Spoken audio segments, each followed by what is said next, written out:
मैं मन हूँ, मैं अहम हूँ, मैं आत्मा हूँ। मन क्या है? एक बिखराव। मन क्या है?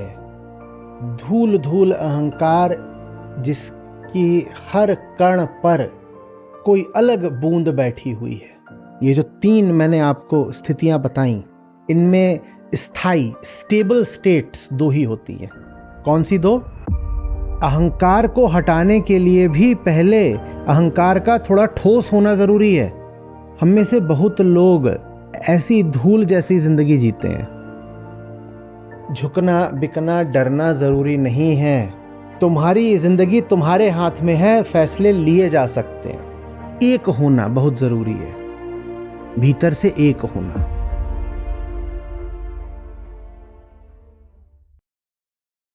तीन तलों की चेतना समझिए।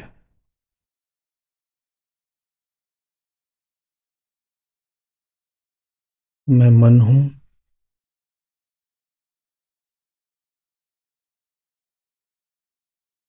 मैं अहम हूँ,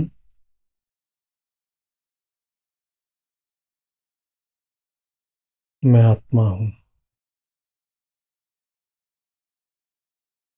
जब आप कहते हैं कि मैं मन हूँ,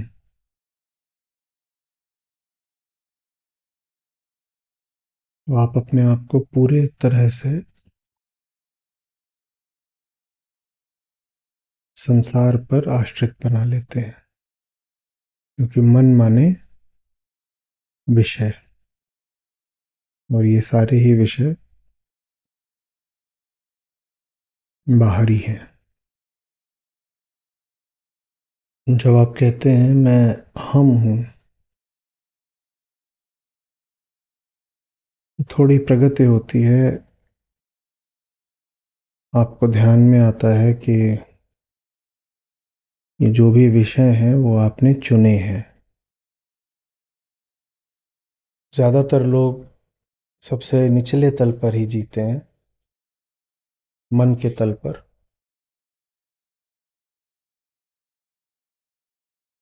मन से ही चलते हैं, मन चले। बहुत मजबूरी की अवस्था होती है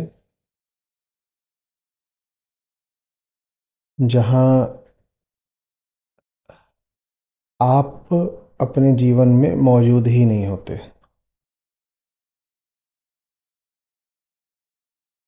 कुछ आ गया है जीवन में, किस प्रक्रिया से आया, कब आया,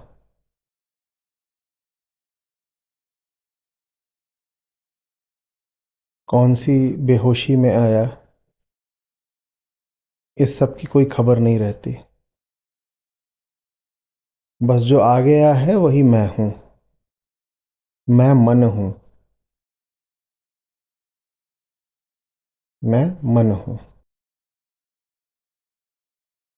हमने कहा इससे थोड़ी बात आगे बढ़ती है जब हम कहते हैं मैं अहम हूँ। तब कम से कम ये स्मरण होना शुरू होता है कि आपके मन पर आपका अधिकार है। भले ही आप उस अधिकार का समुचित इस्तेमाल करें न करें।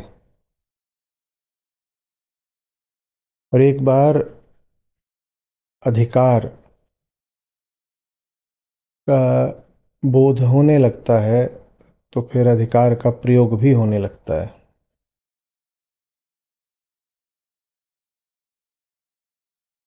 मैं मन हूँ वाला व्यक्ति कहेगा वो मुझे दिख गया तो मुझे क्रोध आ गया। हुँ? वो मुझे दिख गया तो मुझे क्रोध आ गया। जीवन पूरी तरह से बाहरी विषय का गुलाम है, मशीन की तरह। कुछ दिख गई बाहरी चीज तो यहां से प्रतिक्रिया हो गई जैसे मशीन करती है। मैं अहम हूं में आप कहेंगे वो दिख गया और मेरे पास चुनाव था कि मैं प्रतिक्रिया ऐसे दूं कि वैसे दूं कि न दूं।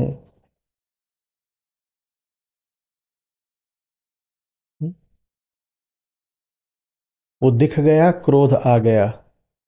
मजबूरी सुनाई दे रही है? हो गया। करा नहीं, हो गया। हो गया। चेतना तो कहीं है ही नहीं इसमें। वो दिख गया, क्रोध आ गया। जब आप कहते हो मैं अहम हूं, तब भी आवश्यक नहीं है कि आप बहुत अच्छा या ऊंचा निर्णय ही करो, लेकिन अब कम से कम निर्णय शुरू तो होता है। अब कम से कम फैसला लेने की ताकत पर आपका दावा तो उठता है।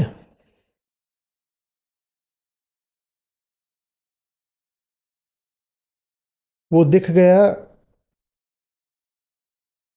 मैंने पहले तो सोचा कि छोड़ो कोई बात नहीं, फिर मैंने कहा नहीं, आज तो इस जलील को रौंदते हैं। ये निर्णय हो सकता है उच्चतम ना हो, लेकिन कम से कम आपने अपनी जिंदगी, अपने फैसले अपने हाथ में लेने की शुरुआत कर दी है। आप ये कह रहे हो कि वो दिख गया, उसके बाद मैंने कुछ संप्रभु प्रक्रिया अपने भीतर करी, और उस प्रक्रिया से ये फैसला आया कि नहीं, आज तो इससे लड़ाई करनी है या आक्रमण। अब हो सकता है ये फैसला हम कह रहे हैं कि उच्चतम फैसला ना हो, सबसे सही ना हो फैसला, लेकिन फिर भी फैसला हुआ। तो कम से कम आपने ये तो देखा कि फैसला लेने का अधिकार है आपके पास। हम्म? और फिर तीसरा तल होता है मैं आत्मा हूं।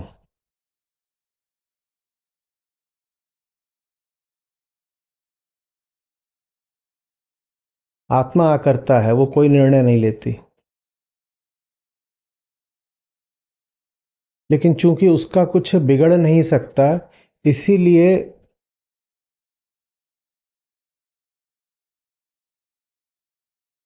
जब वो निर्णय लेने वाले को छोड़ देती है तो वो बेखौफ निर्णय ले सकता है। जब आप कहते हो मैं अहम हूं और फैसला करते हो, मैं मन हूं में तो फैसला होता ही नहीं। मैं अहम हूं में फैसला होता है। जिसके द्वारा होता है वो कौन है? वो एक डरी हुई इकाई है।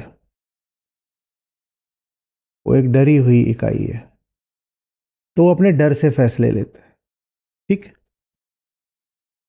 आत्मा होने का मतलब होता है ये जो क्रिया प्रतिक्रिया का चल रहा है खेल, इसमें मेरा कोई स्वार्थ, कोई स्टेक ही नहीं है। मैं अलग हट जाता हूं। तो ये बात लगभग सबसे निचले तल जैसी हो गई। मैं मन हूं में भी कोई फैसला नहीं लिया जा रहा था, मैं आत्मा हूं में भी मैं कोई फैसला नहीं लेता, क्योंकि मैं को अब फैसला लेने में कोई रुचि ही नहीं है। मैं अनंत हूं, मैं अक्षय हूं, मैं अवध हूं, मेरी कोई क्या हानि कर लेगा। तो आत्मा कोई निर्णय नहीं लेती, आत्मा करता है। निर्णय भी एक कर्म है, आत्मा कोई कर्म नहीं करती। तो निर्णय वगैरह लेने का दारोमदार किस पर छोड़ दिया जाता है? अहम पर ही। पर वो उस अहम पर जो अब आत्मस्थ है। दूसरे तल में अहम कैसा था? डरा हुआ। तो एक डरी हुई इकाई फैसला ले रही थी, और मैं आत्मा हूं, इसमें अहम क्या हो चुका है? आत्मस्थ हो चुका है। तो फैसला तो क्रिया प्रतिक्रिया का हमेशा द्वैत के तल पर ही होगा, अहम ही ले रहा है। लेकिन अब वो निडर है, फैसला बदल जाता है। फैसला बदल जाता है क्योंकि फैसला करने वाला बदल गया है।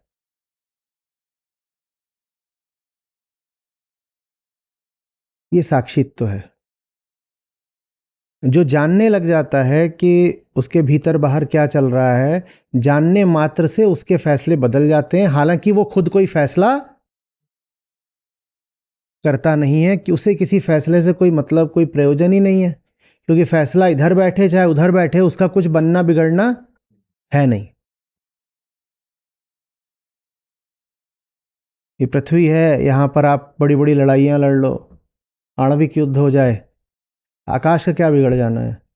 वो ऊपर से देख रहा है, चंद्र चढ़ा कुल आलम देखे, वो ऊपर से देख रहा है, यहाँ जो भी हो रहा है उससे उसका कुछ बिगड़ नहीं जाना है। ये साक्षित्व है, मेरा कुछ बिगड़ नहीं जाना है। जब मेरा कुछ बिगड़ नहीं जाना है तो मेरे फैसले फिर बड़े सुरक्षित केंद्र से होते हैं, बड़े दृढ़, बड़े अचल केंद्र से होते हैं, बड़े निर्मल केंद्र से होते हैं, क्योंकि मेरा कोई स्वार्थ नहीं है ना, न मेरा कुछ बन जाना है ना मेरा कुछ बिगड़ जाना है। तो बचाओ स्वार्थ अब रखें कहां? मैं आत्मा हूं, मेरा कुछ बिगड़ नहीं सकता। निर्णय अभी भी होता है, हालांकि वो निर्णय हम करते नहीं, वो स्वतः स्फूर्त होता है।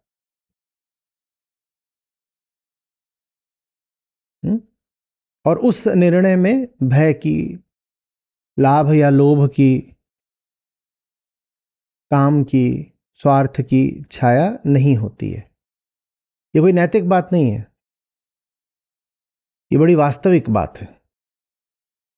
मुझे इन बातों से कोई फर्क पड़ता ही नहीं है, कोई फर्क पड़ता नहीं, अब खेलो। तो ठीक है, वो सामने दिख गया, अब वापस आ जाते हैं उसी उदाहरण पर। वो सामने दिख गया, मुझे क्रोध आ गया, ये क्या था? अचेतन मन, जहां मुझे पता भी नहीं है कि मन की जो सामग्री है उस पर मेरा अधिकार है, कम से कम संभावित तौर पर मुझे ये भी नहीं पता है। तो वहां तो बस मैं ऐसे कह रहा हूं, मैं क्या करूं, मुझे गुस्सा आ जाता है, क्या करूं, मूड खराब हो जाता है, वो आ जाता है, ऐसी बातें करता है, मैं क्या करूं, मैं डिप्रेस हो जाता हूं। ये क्या है? मैं मन हूं। अभी तो अहंता भी जागृत नहीं हुई है। ज्यादातर लोग मन बन के जीते हैं, उनकी तो अहंता भी अभी जागृत नहीं हुई है। गुरुजीएफ थे, वो कहते थे, before dissolution of the ego crystallization of ego is needed. अगर ऐसे बिखरी बिखरी होना कोई चीज तो उसकी सफाई बड़ी मुश्किल हो जाती है। क्रिस्टल माने उसका एक ठोस माणिक जैसा बन जाना, क्रिस्टल। जैसे चूरा, चूरा हो नमक और फिर नमक का एक ठोस डला बन जाए।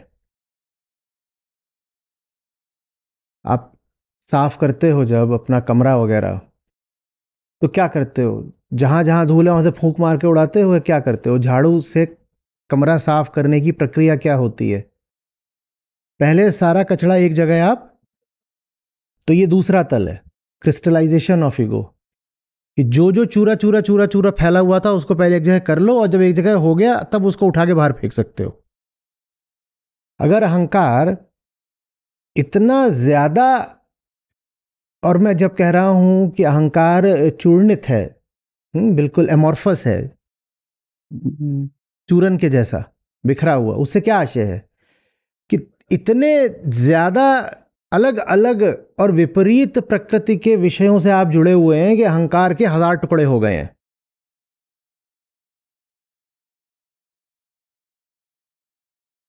इतने कॉन्ट्रडिक्शंस, आंतरिक विरोधाभासों में आप जी रहे हैं कि भीतर ही आपके 1000 टुकड़े हैं। तो ये अहम है, उसके 1000 टुकड़े हैं, एक टुकड़ा इससे जुड़ा हुआ है, किससे जुड़ा है, किससे जुड़ा है, किससे जुड़ा है, किससे जुड़ा, तो सब टुकड़े टुकड़े हो गए। इसको हम कह रहे हैं कि ऐसे धूल की तरह बिखरा हुआ अहंकार, इसका कुछ नहीं हो सकता, इसका कुछ नहीं हो सकता। धूल भी साफ करने के लिए पहले धूल को एक जगह इकट्ठा करना होता है।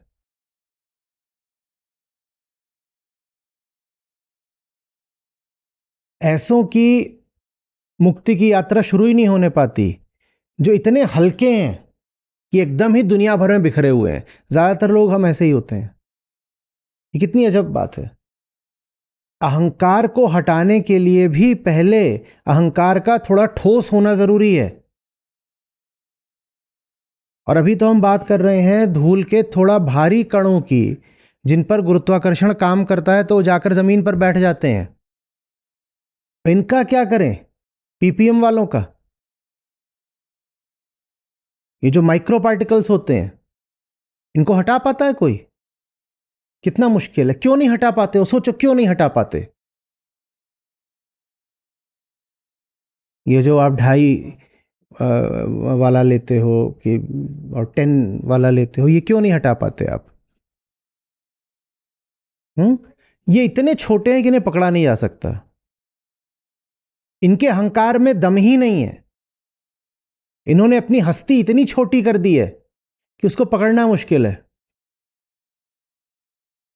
जमीन पर धूल बैठ जाए तो आसान हो जाता है उसको अब किसी तरीके से इकट्ठा करके, और सबसे आसान तो ये हो कि पूरे कमरे की जो धूल है उसका एक ढेला बन जाए। अगर पूरे कमरे की धूल का एक ढेला बन जाए तो आप क्या करोगे? बहुत आसानी से उसको बाहर फेंक दोगे। उससे मुश्किल तब होता है जब धूल फैल जाती है, और उससे भी मुश्किल तब होता है जब धूल इतनी ज़्यादा सूक्ष्म हो जाती है कि हवा बन जाती है। अब उसको हटाना बड़ा मुश्किल है। हम में से बहुत लोग ऐसी धूल जैसी जिंदगी जीते हैं। उनका अहंकार ही अभी जागृत नहीं हुआ है। क्या आज अजीब बात हो रही है। हम तो हमेशा अहंकार को हटाने, मिटाने, उन्मूलन की बात करते हैं। आज जागृति की। हाँ, अहंकार भी हटाएं तो तब ना जब वो इतने हिस्सों में विभक्त हो गया हो कि दिखाई ही ना देता हो, तो हटाएं भी तो कैसे हटाएं? तो जिसको हम आम आदमी कहते हैं, इसकी यात्रा इसीलिए बहुत मुश्किल होती है क्योंकि सच पूछो तो इसके पास ठोस अहंकार होता ही नहीं। ये बच जाता है। जिसका ठोस अहंकार हो वो सामने आता है। विरोध करने के लिए ही वो सामने आता है। आम आदमी तो इतनी जगह बटा होता है, इतनी जगह झुका होता है, इतनी जगह बिका होता है कि वो सत्य के सामने भी आता है तो शत शत नमन करके निकल जाता है। वो तो हर जगह झुकने को तैयार है, वो सत्य के सामने भी झुक लेता है। पर कितना झुक लेता है? वो अपने 1/1000 हिस्से को सत्य के सामने भी भेज देता है, यहां तुम झुका ना। उसको तो हर जगह बिकना है ना।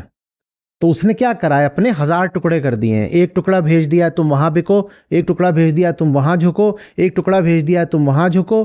तो उसको कोई समस्या नहीं होती है सत्य के सामने आने पर भी।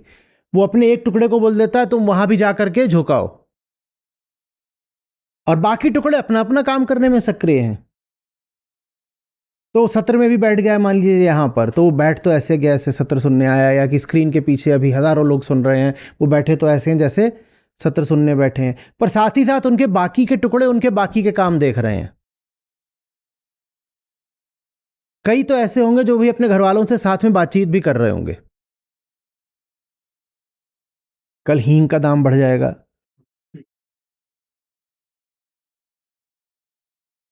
क्या लाओ त्सु हींग खाते थे?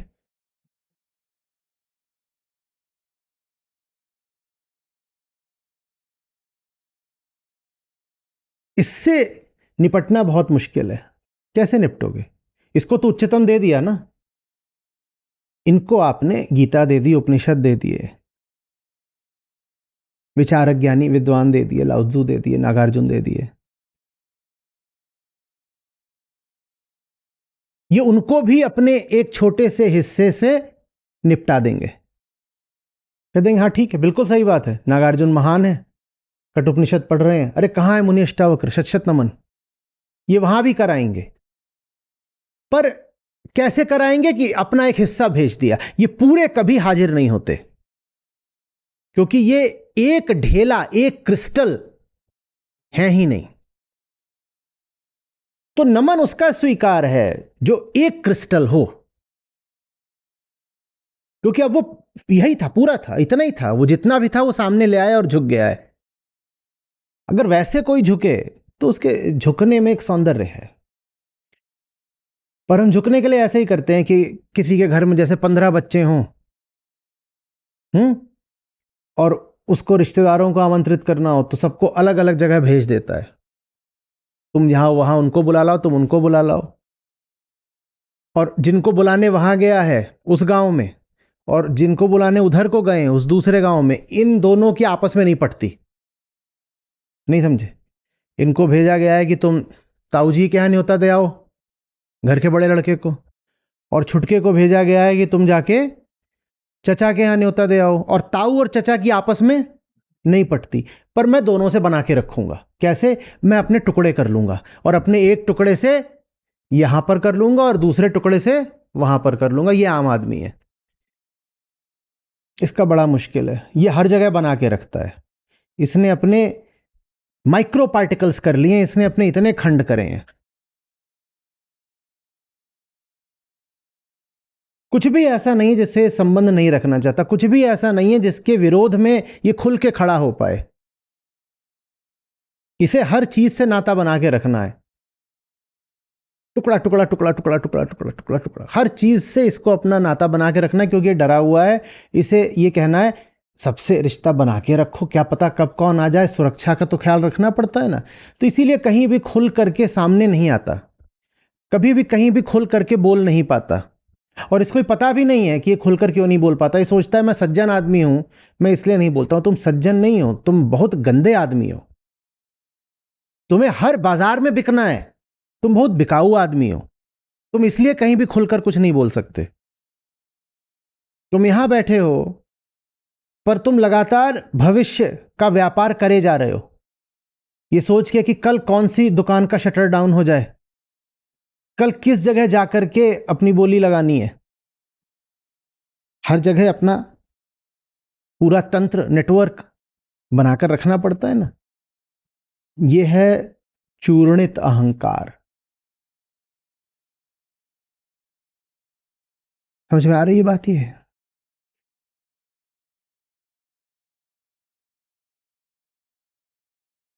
तो पहले तो उस मैं को जागृत करना पड़ता है। और मैं को जागृत करने का अर्थ है ये देख पाना कि झुकना, बिकना, डरना जरूरी नहीं है, कि कुछ भी जरूरी नहीं है, कि कोई मजबूरी नहीं है। तुम्हारी जिंदगी तुम्हारे हाथ में है, फैसले लिए जा सकते हैं। तुम अनिवार्यतः किसी के गुलाम नहीं हो।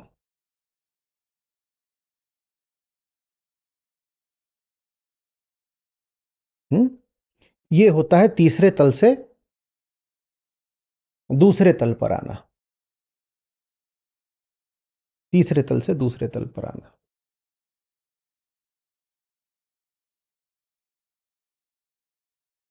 जैसे आटा माड़ा जा रहा हो।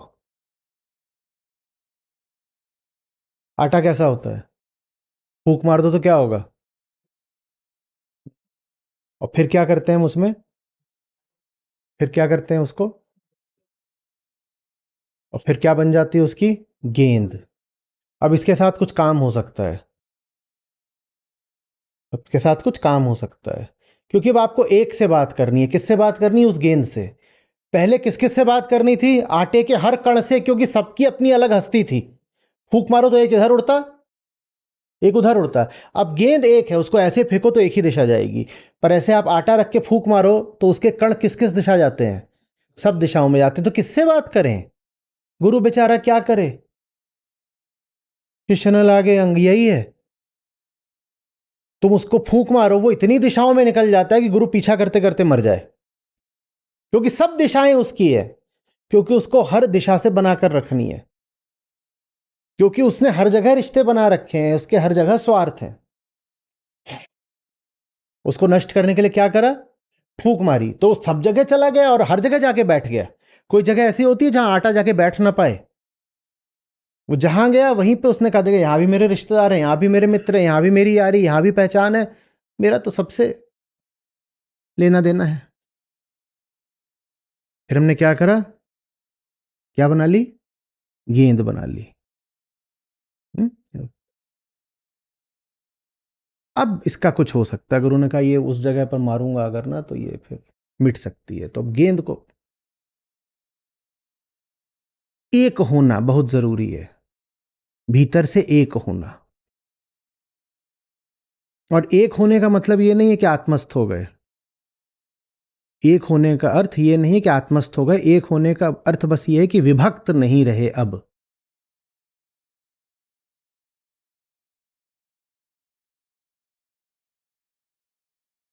जो एक हो जाता है उसकी व्यथा बहुत समय तक नहीं चलती। वो वहां से दो ही दिशाओं में जाता है, या तो वो खुद सत्य के सामने नमित हो जाएगा, विगलित हो जाएगा, या फिर वो सत्य के इतने प्रखर विरोध में खड़ा हो जाएगा कि मारा जाएगा। रावण एक था भीतर से, वो बटा हुआ नहीं था। आप ये नहीं कह सकते रावण के भीतर 50 रावण थे। नहीं नहीं नहीं, आपने 10 सर भले ही उसके बना दिए, पर आप उसको अंतर्द्वंद में नहीं पाओगे कि लड़ूं कि ना लड़ूं, बचा लूं कि नहीं इंद्रजीत को। ऐसा कुछ नहीं, उसको बहुत स्पष्ट है आखिरी राक्षस तक लड़ना है। भाई मर रहे हैं उसके, पहले तो उसके और रिश्तेदार मरे, छोटे मोटे सब रावण, जितने अहिरावण जितने भेजे थे उसने, वो सब मरे। फिर जो निकट रिश्तेदार थे वही मरने लग गए, उसे कुछ नहीं। विरोध करना है तो करना है। सबको मरवा के अंत में खुद गया होश, बटा हुआ नहीं कि रोने लग जाए कि अरे रावण तूने क्या कर दिया, आपने कुंभकर्ण को मरवा दिया। कुछ नहीं, सब मर रहे हैं, मरें। मेरी एक बात है राम का विरोध, इसको भी एक तरह से कहिए तो मुक्ति मिल जाती है। अर्जुन भी एक है, दुर्योधन भी एक है। अर्जुन को एक तरह से मुक्ति मिल गई और दुर्योधन का एक तरह से निपटारा हो गया। अर्जुन ने अपना सर्वस्व, जो एक उसका होना था, अस्मिता अर्जुन की एकीकृत अस्मिता, वो अर्जुन ने ले जाकर के श्री कृष्ण के पैरों पर रख दी, ये आपकी है। इस तरह अर्जुन का काम हो गया। दुर्योधन ने कहा, क्या कहा, मैं भी एक हूं, कुछ हो जाए 100 मेरे भी भाई मर जाएं, पूरा खानदान निपटा दिया, सबसे प्यारा मित्र निपटा दिया, गुरु लोग सब साफ, इतने सैनिक साफ। उसके बाद भी उसे ये थोड़ी है कि संधि वगैरह करूंगा। खुद भी चोटें लग गया था, कहीं किसी तालाब के पास छुपा हुआ था, सब कुछ गंवा के, हार के, सबको मरवा के। उसके बाद भी ये लोग आए तो वहां आकर कोई संधि या क्षमा वाली बात थोड़ी थी। ये 5-5 आ गए हैं, बीच में भीम भी हैं, तो आकर के माफी मांग लो। माफी वाफी कुछ नहीं।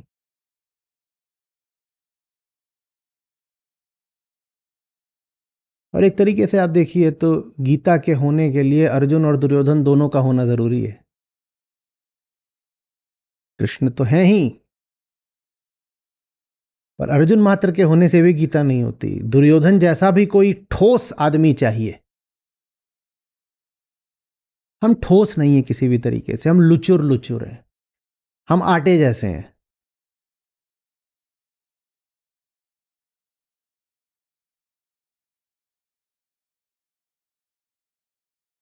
जो आटे जैसा होता है बहुत सुरक्षित होता है।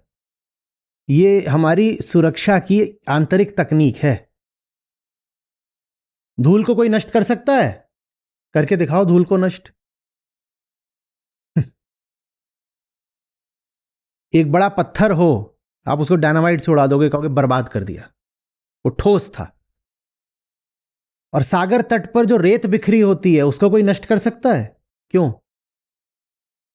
क्योंकि उसने कहा मैं दीनहीन इतनी छोटी हो जाऊंगी कि तुम मेरा कुछ कर नहीं पाओगे। हम सब वही बन जाते हैं।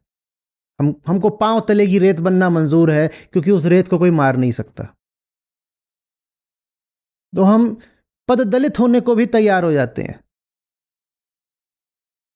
कुचल दो मुझे, दमित कर दो, चलेगा। पत्थर बनने को तैयार नहीं होते। पत्थर की अपनी शान होती है, पर पत्थर असुरक्षित भी होता है, टूट सकता है। रेत टूटती है क्या कभी?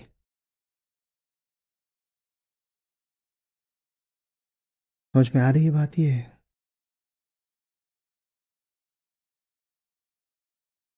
आत्मा बनना बहुत दूर की बात है, पहले अहंकार तो बनिए। एक बड़ा विचित्र वक्तव्य है कॉलेज के समय की, मेरी प्रिय लेखिका रही आइन रैंड, बोलती है man's ego is the fountainhead of all progress. हमारे पास तो ईगो भी नहीं है। हमारे पास क्या है? धूल, कचरा बिखरा हुआ, जिसमें सुरक्षा बहुत है। अच्छा बताओ, इसी हॉल में अभी कितनी धूल होगी? काफी होगी। अगर एकदम वैक्यूम क्लीनर लगा दिया जाए कोने कोने से, इधर से उधर से, वहां कोई उपकरण रखा है उसके ऊपर पड़ी होगी कुछ धूल, ऐसे इकट्ठा किया जाए तो इतनी मुट्ठी भर के तो निकलेगी। निकलेगी नहीं निकलेगी? और एक बार निकल आई तो फिर उसका क्या करेंगे? मारी गई। अभी यहां बैठी हुई है बढ़िया मस्त कमरे में, हैं, बिना रजिस्ट्रेशन के सत्र सुन रही है, जैसे बहुत और भी लोग हैं जो सुन रहे होंगे। हमारी बस ऐसे ही है, एक टिकट पे 100 सवार चलते हैं। अभी तो मौज है धूल की। और अगर इकट्ठा हो गई, उसने अपना वजूद दिखा दिया, इंटीग्रेटेड, यूनिफाइड, एकीकृत, तो मारी जाएगी ना। तो देखो ये धूल की चालाकी है कि वो बिल्कुल दीनहीन होकर, चूर्णवत होकर बिखर जाती है। वो सुरक्षित हो गई। हम कुछ कह रहे हैं अभी धूल को? क्यों? क्योंकि वो ऐसी बिखर गई है कि वो अपने होने का एहसास ही नहीं कराती। वो आम आदमी की जिंदगी बन गई है। वो किसी के प्रति अब कोई हानि कर ही नहीं सकती। कर सकती है क्या? बिखरी हुई धूल है। यही धूल को जोश आ जाए, धूल में जरा अहंता जागृत हो जाए, धूल कहे मुझे अपनी हस्ती प्रदर्शित करनी है, और धूल एक ढेला बनकर आ जाए और यहां गिरे पट, तो हम उसको तत्काल उठा के बाहर फेंक देंगे। तो धूल ने कैसी चालाकी दिखाई? वो बिखर गई। उसने कहा मैं अब नामौजूद हो जाऊंगी, मैं अनुपस्थित हो जाऊंगी, मैं कुछ रहूंगी ही नहीं। और ये कुछ न रहकर उसने अपने सदा रहने का प्रबंध कर लिया। ये होता है आम अहंकार। इतना चालाक है। और इसलिए मैं कहता हूं कि विनम्रता से ज्यादा बड़ी कुटिलता दूसरी होती नहीं है। ये जो सज्जनता है, नैतिकता है, ह्यूमिलिटी है, इससे ज्यादा बड़ी चालाकी दूसरी नहीं होती है। ये सिर्फ आत्मरक्षा की चालें होती हैं। मैं सज्जन आदमी हूं। क्यों हूं सज्जन? इसलिए नहीं कि मुझ में निष्कामता आ गई है या अहिंसा आ गई है। मैं सज्जन इसलिए हूं कि अब मुझे कोई मारेगा नहीं। मैं सज्जन आदमी हूं भाई, मेरे साथ भला व्यवहार करो, और मैं उधार मांगने आऊं तो मुझे दे दो। मैं सज्जन आदमी हूं। यही मैं खुलकर मैदान में आ जाऊं तो हो सकता है मारा जाऊं। अभी तो मैं सज्जन हूं, अभी मैं जाकर राम से भी याचना कर सकता हूं और रावण का भी सेवक बन सकता हूं, क्योंकि तो मैं सबके लिए सज्जन हूं। देखो मैंने कितने विकल्प अपने लिए खोल रखे हैं, मैं कितना होशियार हूं। अगर राम के द्वार मुझे निराशा मिल गई तो मैं तो सज्जन आदमी हूं, मैं किसी का बुरा नहीं चाहता, मैं सबका हित चिंतक हूं, मैं किसी को बुरा नहीं बोलता, मैं सबसे अच्छे से बात करता हूं। तो मैं रावण के पास चला जाऊंगा और रावण मेरा देखेगा इतिहास, ट्रैक रिकॉर्ड मेरा पूरा, और कहेगा भी अच्छा आदमी, इसकी टाइमलाइन में कहीं किसी को कोई गाली गलौज नहीं। बताओ भाई कितने की फंडिंग चाहिए, तुम्हें दिए देते हैं। लेकिन अगर मैं अपने आप को कमिट कर दूं तो फिर कुछ दरवाजे मेरे लिए बंद हो जाएंगे। मैं सज्जन आदमी हूं, मैं अपने लिए कोई दरवाजा क्यों बंद करवाऊं? मैं महाधूर्त हूं, मैं अति चालाक हूं। मैं कोई दरवाजा अपने लिए बंद नहीं कराऊंगा ताकि मेरे विकल्प, ऑप्शंस खुले रहें।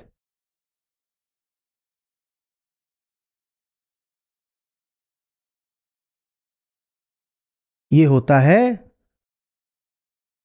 धूरा चूरा अहंकार।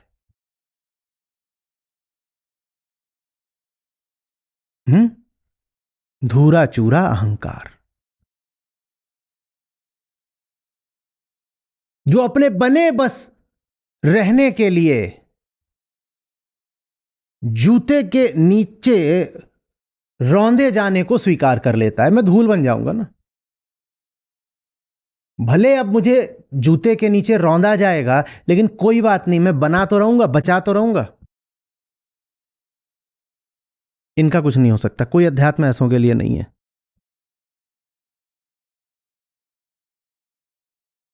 ये सफल हो जाएंगे, जो चाहते हैं इनको मिल जाएगा। ये यही चाहते हैं ना कि इनका जो पूरा जीवन है छोटा सा, वो निरापद गुजर जाए, बिना खतरे का। इनका जीवन बिना खतरे का गुजर जाएगा, ठीक वैसे जैसे इस मेज का जीवन गुजर रहा है बिना खतरे के। किसी कोई खुंदक इस मेज से कुछ नहीं। तो बहुत लोग स्वीकार कर लेते हैं धूल बनना, कोई जड़ वस्तु बन जाना। जीवन निरापद, निरापद मतलब खतरे से खाली।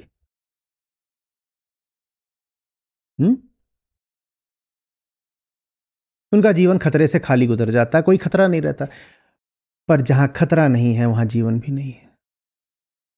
जिसने अपने जीवन को खतरों से, चुनौतियों से खाली कर लिया, उसने अपने जीवन को जीवन से भी खाली कर लिया।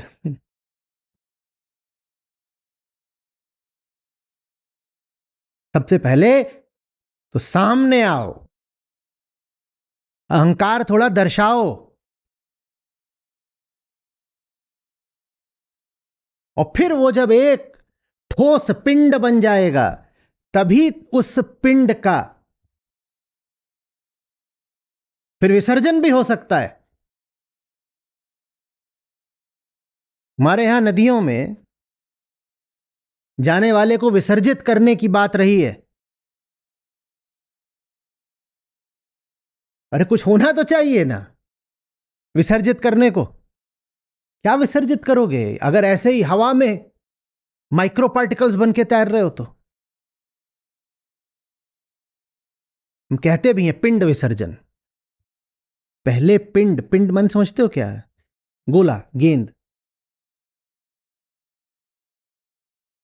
पहले पिंड तैयार तो करो, आटे की बड़ी लोई गेंद तो बनाओ।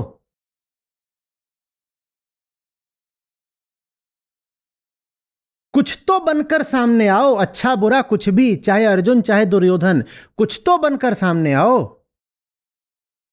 या रथ के नीचे की धूल बने रहोगे? इतने योद्धा मारे गए, कुरुक्षेत्र की धूल मारी गई क्या? तो चल रहा होगा बहुत बड़ा युद्ध, धूल सुरक्षित रहती है। हम में से ज्यादातर लोग धूल बनने में बड़े संतुष्ट हैं, कह रहे हैं चल रहा होगा बड़ा युद्ध, हमारे ऊपर से चलता रहे, हमें कोई नुकसान नहीं होना चाहिए। कभी देखा धूल को खून बहाते?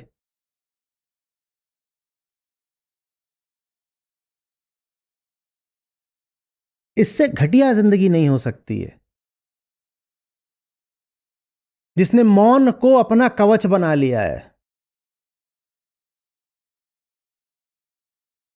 जो सज्जनता, भद्रता की आड़ में अपनी कायरता छुपाता है। भारत में महिलाओं में ऐसा बहुत होता है। हमारी गीता कम्युनिटी में 50% महिलाएं हैं। न जाने कितने मुद्दे होते हैं घर परिवार संसार के, बोलेंगी नहीं। मैं विशेषकर थोड़ा छोटे शहरों की और ग्रामीण परिवेश की महिलाओं की बात कर रहा हूँ। उनमें भी वो ज़्यादातर जो कमाती नहीं है, वो बोलेंगी नहीं। पूछो क्यों नहीं बोलते? तुम्हारे सामने गलत बात हो रही है, गलत फैसले लिए जा रहे हैं, बोलते क्यों नहीं? ये कौन मुंह लगे? जो करना चाहते हैं करने दो ना, क्या हो जाएगा? क्या हो जाएगा? सब कुछ हो जाएगा। एक दिन तुम्हारे साथ भी कुछ करा जा रहा था, तुमने उस दिन कुछ बोल दिया होता तो वो ना हुआ होता जो हुआ, और जिसके लिए अब रोज पछताती हो। सामने तो फिर कहेंगी हमारे बोलने से क्या होगा, हम तो अबला हैं, हमारी आवाज सुनने कौन वाला है, हमारी आवाज में दम नहीं है। मैं उनसे कह रहा हूं तुम बोलो, बोलने से ही दम आएगा। तुम कह रही हो आवाज में दम नहीं है इसलिए नहीं बोल रहे। नहीं नहीं नहीं नहीं नहीं, ऐसे नहीं होता है। तुम प्रक्रिया समझ नहीं रही हो। तुम सोच रही हो दम पहले आता है आवाज बाद में आती है। गलत बात। आवाज पहले आती है, दम बाद में आता है। जो बोलता है वो बोल करके दम विकसित करता है। बैठे बिठाए दम थोड़े ही आ जाएगा, अबला ही रही होगी।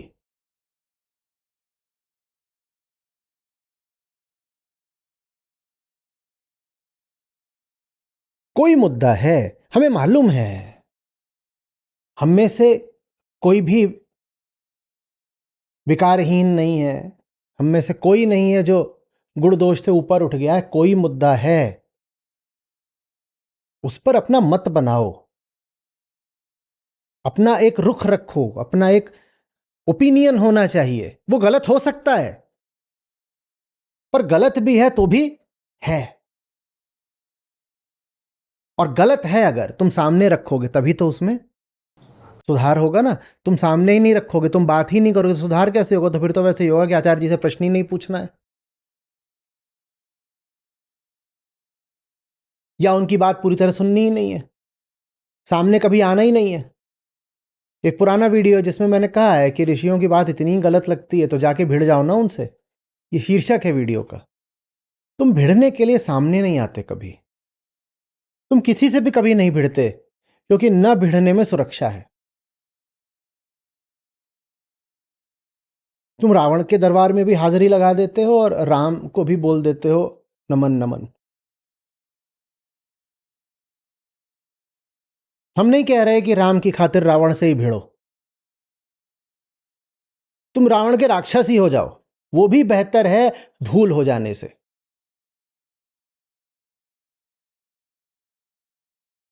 कम से कम राम के हाथों किसी गति को प्राप्त हो जाओगे। मरोगे भी तो सीवी में लिखोगे,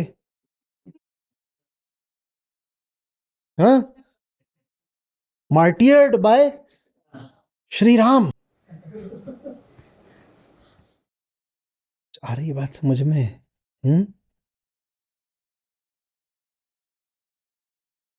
मन क्या है? एक बिखराव। मन क्या है?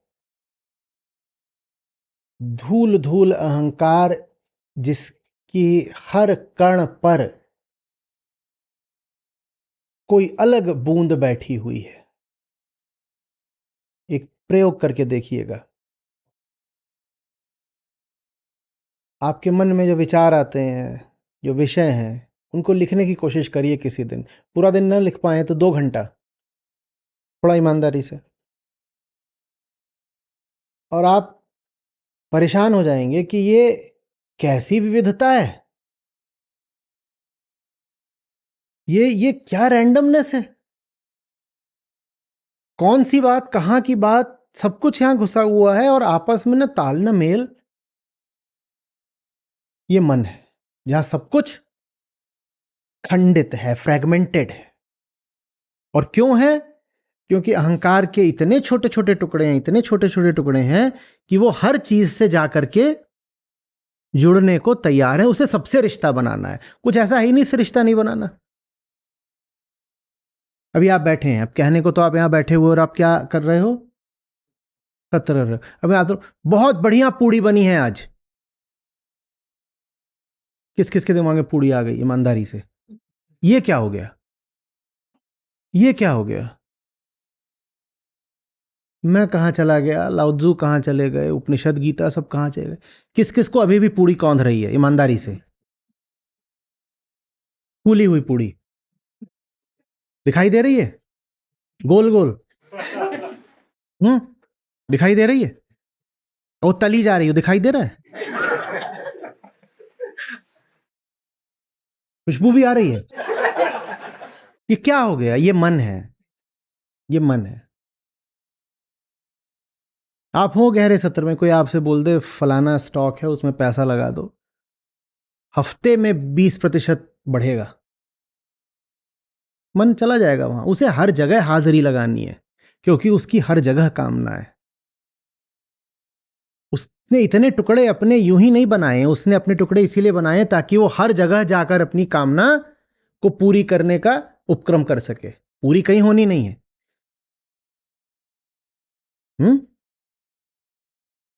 अब अचार आया, अचार भी आ गया। थोड़ी देर और बात करूंगा तो लार भी आ जाएगी, कईयों को आ भी गई होगी।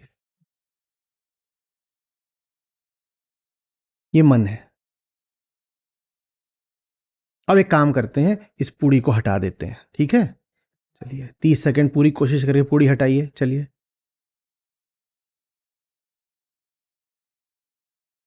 क्या हुआ?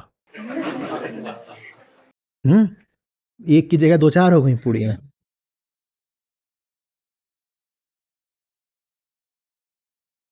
ये मन है, ये कुछ नहीं छोड़ेगा, क्योंकि इसे पता ही नहीं पकड़ना क्या है। जिसे नहीं पता क्या पकड़ना है वो सब कुछ पकड़ता है।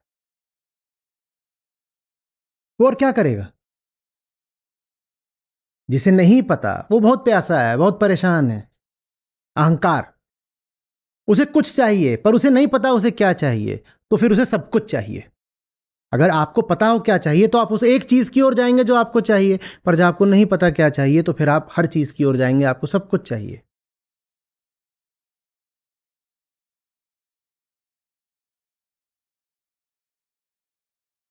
कैसा अहंकार है ये?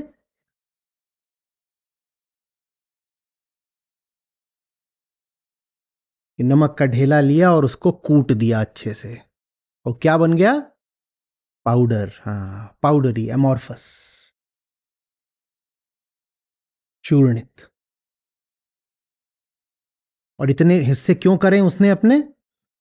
ताकि हर हिस्सा जाकर के एक अलग विषय से रिश्ता बैठा सके,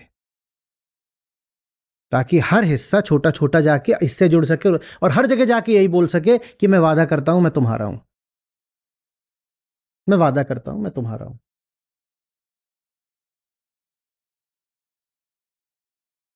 जैसे कोई देश अपने राजदूत जगह जगह भेजता है, जगह जगह। तो रूस भी भेजा जाएगा, अमेरिका भी भेजा जाएगा, और जो रूस भेजा जाएगा वो रूस से कहेगा आपसे हमारी क्या गजब दोस्ती है, और जो अमेरिका भेजा जाएगा वो अमेरिका से बोलेगा आपसे हमारी क्या गजब दोस्ती है। तो इस तरह से हम खुश हो जाते हैं कि रूस और अमेरिका दोनों हमारे हैं, और जब मौका आता है तो ठन ठन गोपाल।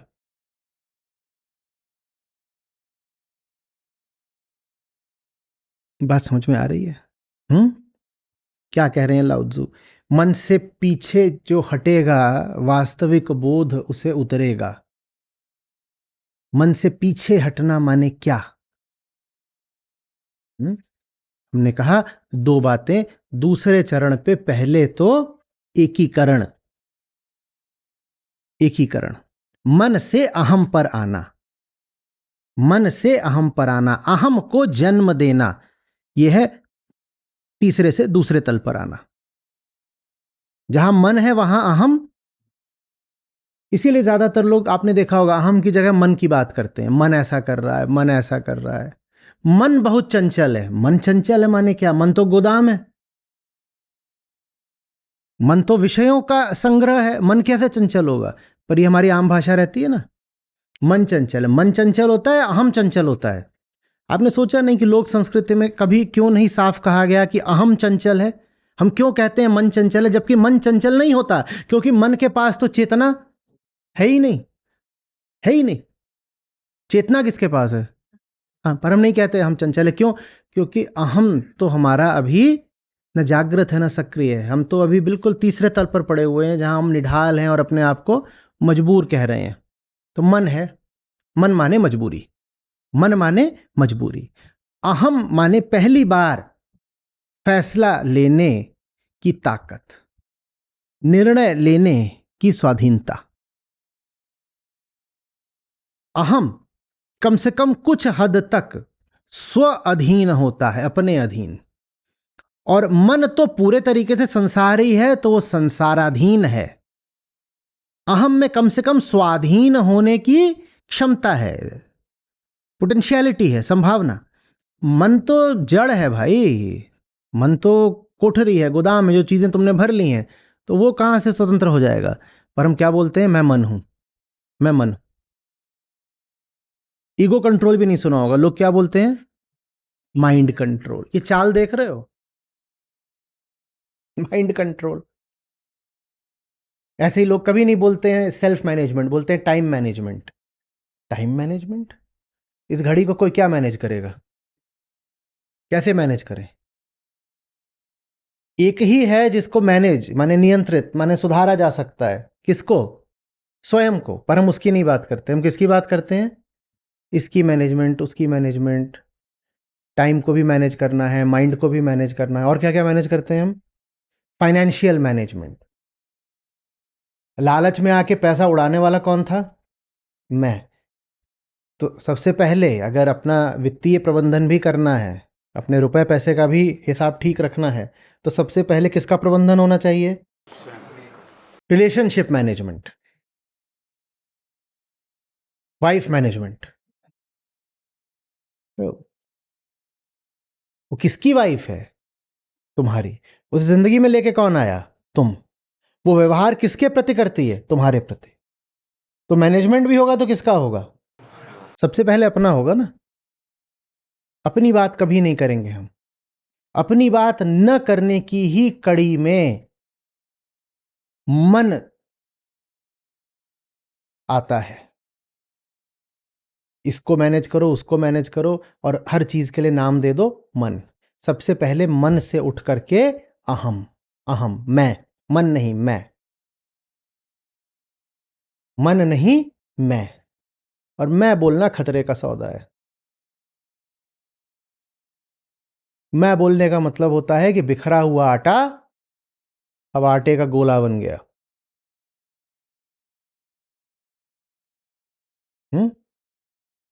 अब उसको हस्ती तो मिल गई है, पर अब वो असुरक्षित भी हो गया है। अब वो अनुप्राणित तो हो गया है, पर जिसमें प्राण आ गए वो मर भी सकता है। ये मेज, ये कुर्सी मर नहीं सकते। अहम में अब जान आ गई है। अहम से मैं, मन से अहम।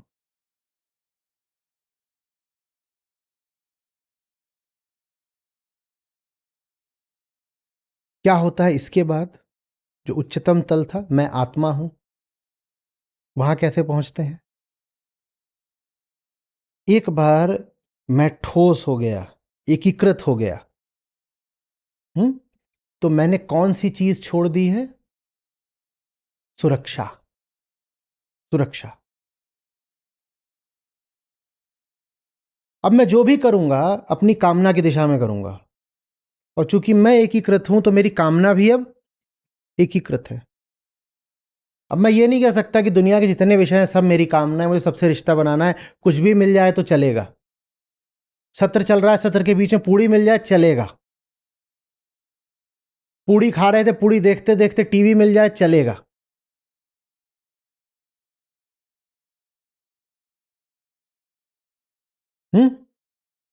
सोच रहे थे ये करने का, वो करने का, उससे बिल्कुल कोई विपरीत विचार आ जाए तो हम उसको भी ठुकरा नहीं पाते। ये किस किसने देखा है?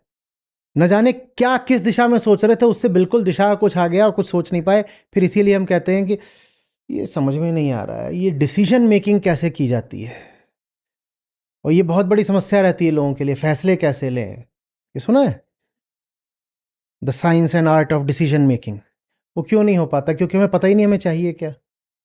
तो एक तरफ को जा रहे होते हो, दूसरा कुछ आकर जाता है, वही आकर्षित कर लेता है, उस तरफ को चल देते हो, फंस जाते हो। इधर जाऊं कि उधर जाऊं, एक तरफ उसका घर, एक तरफ मैं कदा, मैं कहाँ जाऊं, होता नहीं फैसला।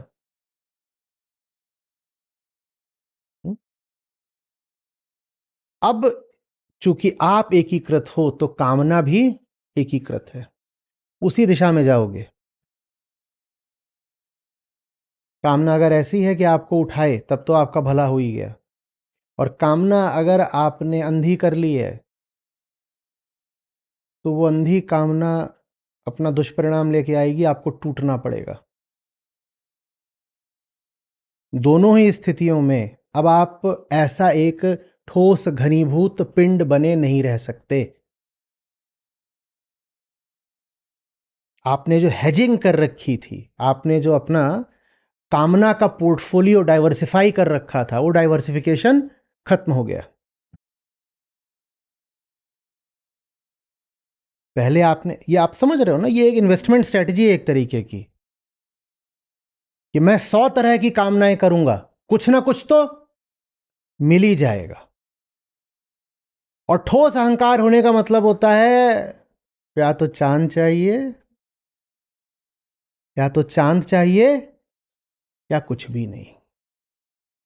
और चूरा चूरा होने का मतलब होता है थोड़ा ये भी मिल जाए चलेगा, थोड़ा वो भी मिल जाए तो चलेगा, थोड़ा सा बॉस ने तारीफ कर दी, थोड़ा सा अप्रेजल मिल गया, घर में आ गए, थोड़ा बीवी की पप्पी मिल गई, सब थोड़ा थोड़ा थोड़ा थोड़ा चलता है, थोड़ा है, थोड़े की जरूरत है।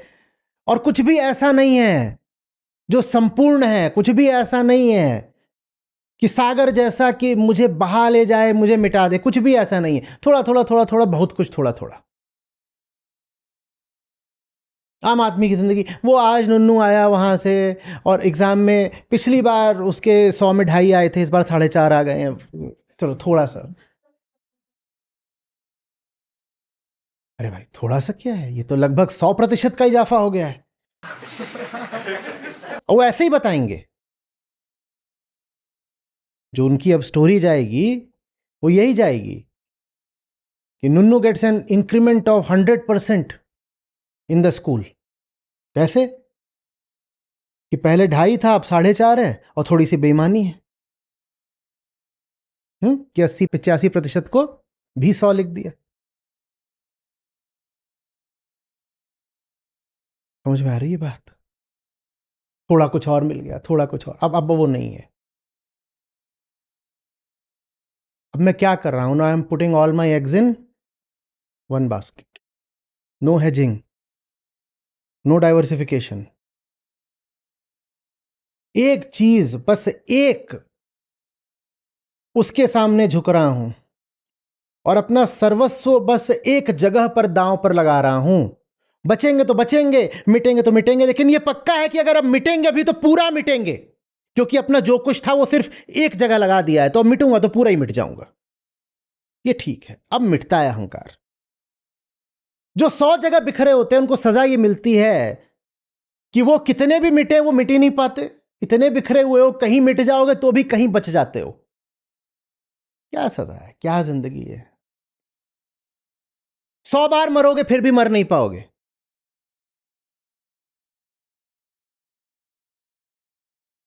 क्या जिंदगी है? 100 बार मरते हैं फिर भी मर नहीं पाते, क्योंकि मरेगा तो वो ना जो यूनिफाइड है, एक है, वो मर सकता है। जो 100 जगह बिखरा हुआ है वो 50 जगह मरा भी तो 50 जगह शेष रह जाता है। मौत आती है पर नहीं आती।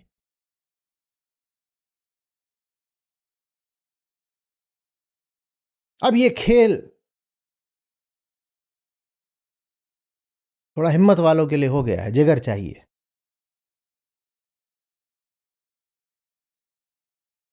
या तो मुक्ति मिलेगी या मौत। ठीक, दोनों स्थितियों में आधा अधूरा बिखरा जीवन तो नहीं जिएंगे।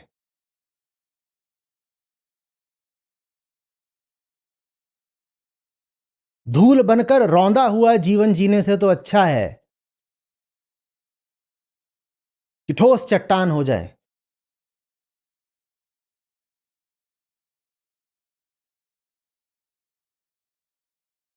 या तो फोड़ देंगे या फोड़े जाएंगे। ये थोड़े ही कि I am the cute Sands of the beach.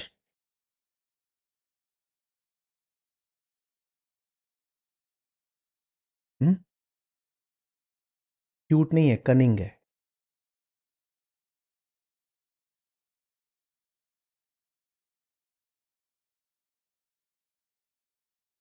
अब अर्थ समझ में आ रहा है? भक्ति में जो कहते हैं ना, भगवान के ही प्रति निछावर हो जाओ। समझ में आ रहा है? एकीकृत अहंकार।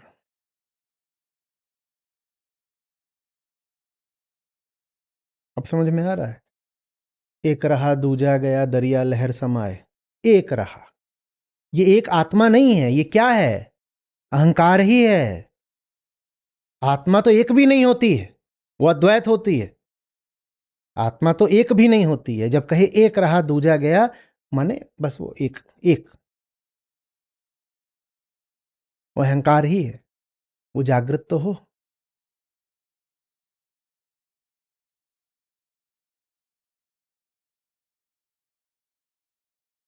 तन में मन में प्रीतम बसा दूजा कहां समाए। एक, एक मैं, एक और मेरा प्रीतम एक। अब मैं जब बिखरा हुआ हूं तो मेरे प्रीतम भी बहुत सारे होते हैं। आम भाषा में इसको क्या बोलते हैं? जिसके जिसके 500-700 प्रीतम हो उनको क्या बोलते हैं? पॉलीगैमी। सो सज्जन। हाँ,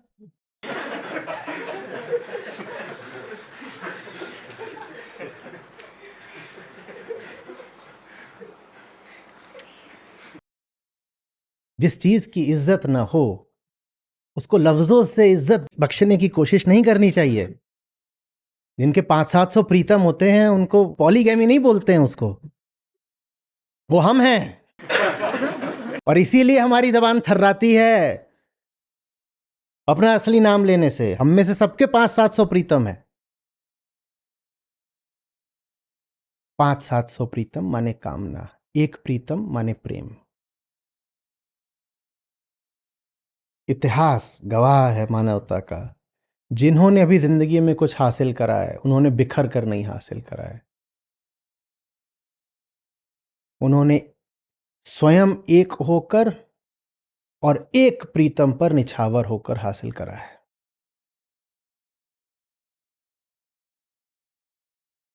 जिसका एकीकरण हो गया, इसका यूनिफिकेशन हो गया। उसके लिए अब बहुत दूर नहीं है आत्मस्थ हो जाना। ये जो 3 मैंने आपको स्थितियां बताई, इनमें स्थायी स्टेबल स्टेट्स 2 ही होती हैं। कौन सी 2? सबसे ऊपर वाली और सबसे नीचे वाली। जो बीच वाली स्थिति में आ गया ना, वो बीच में बहुत समय तक रह नहीं पाएगा।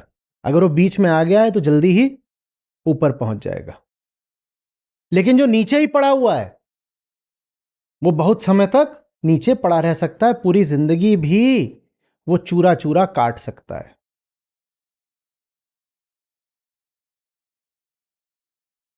आटे की बोरी चल जाती है नहीं, 1-2 साल भी पड़ी रह सकती है, पड़ी रहती है ना। पर आटे की गेंद कितने समय तक रहती है? ये देखा 2 साल पुरानी फ्रिज में रखी हुई, एक दिन, एक दिन, उसके बाद या तो वो बढ़िया रोटी बन जाएगी नहीं तो फेंकी जाएगी। पर बोरी में आटा कितने दिन चल जाता है बताओ तो? हाँ, तो स्टेबल स्टेट्स यही 2 हैं। जो उच्चतम स्टेबल स्टेट है उसको पाने की हिम्मत हम दिखा नहीं पाते हैं, तो जो न्यूनतम है, निम्नतम है, सबसे निचली, हम उसको स्वीकार कर लेते हैं। कहते हैं अब यहां पर मामला जरा है, स्थिर है, स्थायी है।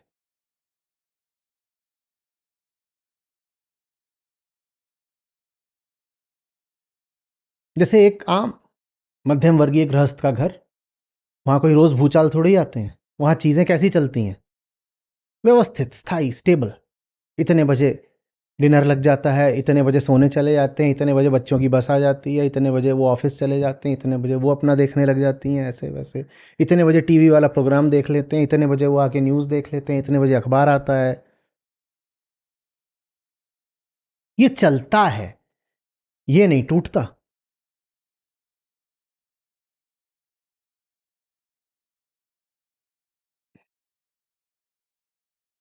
और इसमें हर जगह नाता है, हर जगह स्वार्थ है, इसीलिए नहीं टूटता।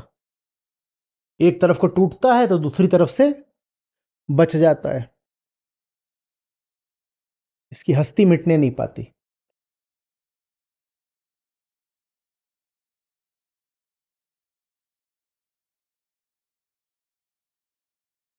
जिंदगी जीनी हो तो असुरक्षित जीना सीखो।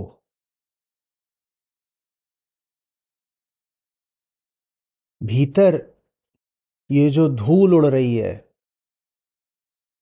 बोलो उसको कि पत्थर बनो और सामने आओ।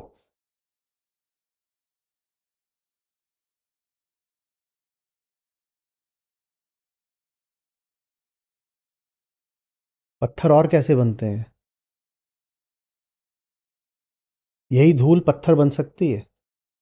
धूल को ले लो और गहरे तापमान और दबाव में डाल दो,